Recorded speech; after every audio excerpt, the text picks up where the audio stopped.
pour remplacer le filtre d'habitacle dans la Corolla Verso, donc on va d'abord, il se trouve ici derrière. Donc ce qu'on a besoin de faire, on a besoin de dévisser cette vis là. Et pour faire ainsi, donc on va utiliser donc soit un tournevis, soit une clé à criquet avec donc le tournevis qui a la référence BMC VP, donc le PH2, qu'on peut le voir, et là RS PH2. Moi, vu que j'ai pas beaucoup de place, donc je vais utiliser la clé à criquet pour dévisser, parce que je peux pas ouvrir la porte entièrement.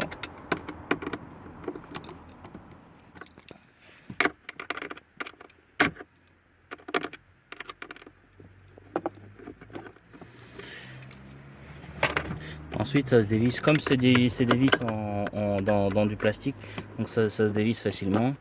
On peut les dévisser à la main, une fois qu'on les a, on a fait tourner une fois. Ok. Ensuite, on retire.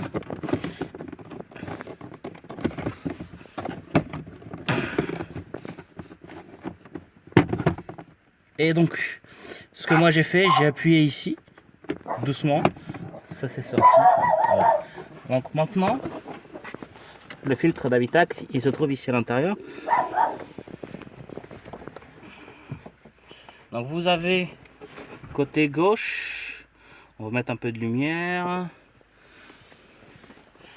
Donc vous avez sur la gauche ici, voilà, de l'autre côté, donc ici, vous avez un clips, vous tirez dessus, donc ça ouvre le cache, et des deux côtés, et donc après vous retirez.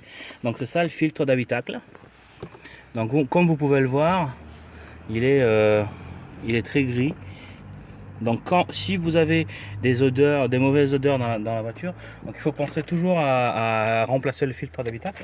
Donc voilà la tête du filtre d'habitacle qui est neuf. On voit bien que il est tout blanc. Donc pour faire l'assemblage, on va faire l'opération inverse.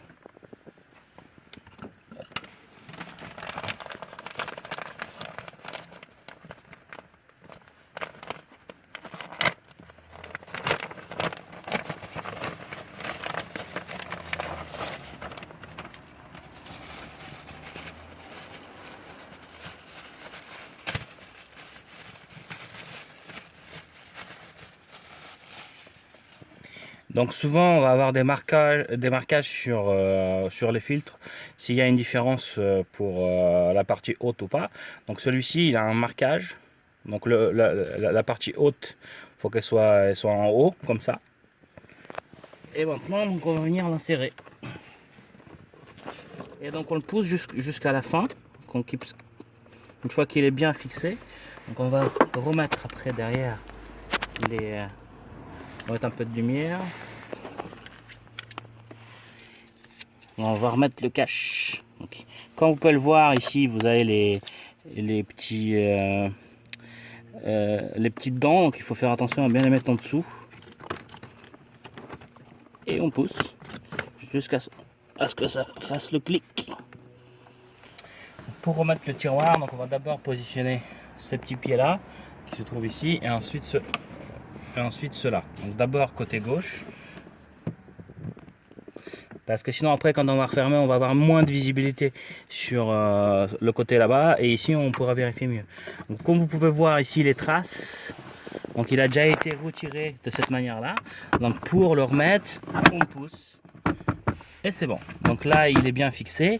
Il nous reste juste à positionner donc le piston à gaz qui lui, donc à chaque fois quand on ouvre, donc ça laisse descendre doucement le tiroir, et on remet la vis. Comme c'est du plastique, donc une vis en métal qu'on va visser dans du plastique, donc ça ne sert à rien de visser fort.